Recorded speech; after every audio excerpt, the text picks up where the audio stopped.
ይህ ቤተክርስቲያን የወንበዴዎች ዋሻ የሚለውን አጭር ጽሑፍ እንድናወጣ የተገደድነው ጠላት ወይም ደግሞ የብልጽግና ወንበዴ ሰራዊት በሰዴ ወረዳ እንጦጦ ሚካኤል ቤተክርስቲያን ያደረሰውን ግፍና መከራ ለዓለም ማህበረሰብ ለማድረስ መሆኑን እያሳሰብን ሁላችንም የምንችለውን ልክ ያቅማችንን በማገዝ ለሁሉም እንዲደርስ ኃላፊነታችንን እንድንወጣ ስንል በአክብሮት እናሳስባለን።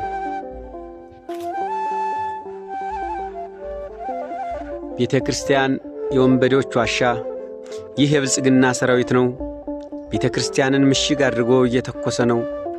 ስራውም ግብሩም ከህዝብ ተቃራኒ የቆመ የሰይጣንን ክፉ ሥራ የሚያስንቅ የክፉዎች ስብስብ፣ የተንኮል ማጠራቀሚያ ቋት፣ የተንኮል መፈልፈያ ፋብሪካ፣ የተገዳገደው የብልጽግና ወንጀለኛ ቡድን መገለጫዎች ናቸው። ጸረ ሃይማኖትና እኩይ ዘረኛ ስብስብ ከዚህ በላይ አደጋ ያደርሳል ተብሎ አይጠበቅም።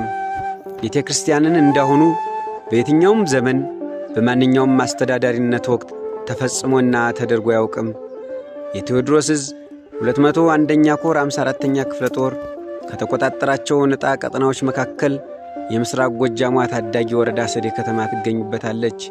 እልፍ በደሎች፣ አሰቃቂ ወንጀሎች ሞልተው ሲፈሱባት የነበረች የወንበዴዎች ማጠራቀሚያና መደበቂያ ነበረች። መደበቂያቸው ደግሞ ቤተክርስቲያን ነበረች።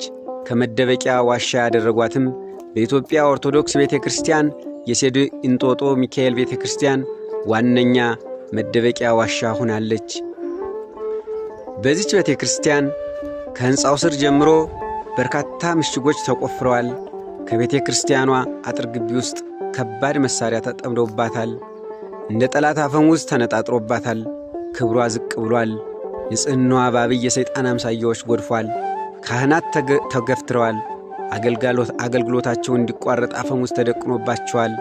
በሰደፍ ተደቁሰዋል፣ ተገፍትረዋል፣ ተሰቃይተዋል። ይህ አልበቃ ብሎ ግፍ የማይፈሩት በድፍረት አጥር ግቢ ውስጥ ጸበሉን በጀሪካ እንደ ውሃ ጠጥተውታል። ገላቸውን ታጥበውበታል። መቅደሱ ድረስ በመጠጋት ከአማኞች ውጭ የሆኑ የብልጽግና ወንበዴዎች በሕንፃዎች ስር ተኝተውበታል። አገልጋዮቹንም አባረዋል። ብትከተላትም ባትከተላትም ቅድስት ቤተ ክርስቲያን ማንነት ናት። ከዚህ ቀደም ካህናትና የአብነት ተማሪዎች ላይ በርካታ ግፍ ተፈጽሟል። ይህን አለመታገል እግዚአብሔር የለሽነት ነው። ዝም አይነቅዝም የሚለው ብሂል በዚህ ወቅት አይሰራም። ለምን ዝም እንላለን?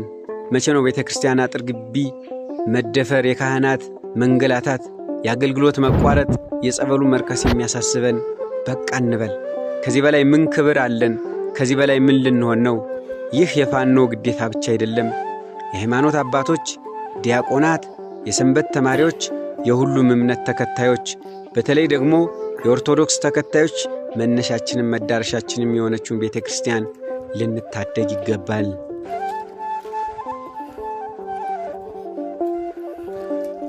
ቤተ ክርስቲያን በዚህ ዘመን ያየችውን መከራ በዮዲት ጉዲትና በግራኝ አህመድ እንኳን አላየችውም።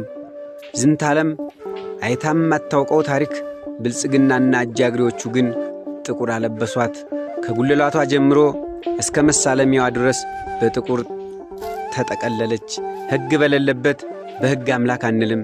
ስለዚህ የራሳችንን በራሳችን እናስከብር።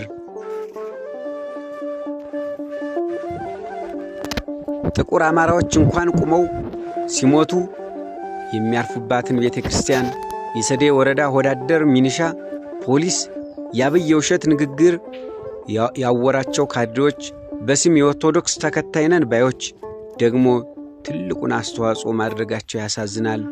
ዳሩ ግን ፈጣሪ በምድር ፈርዶባቸው ክብሯን ባዋረዷት፣ ማንነቷን በነኳት፣ ባቆሸሿት ከሙስሊምም ከፕሮቴስታንቱም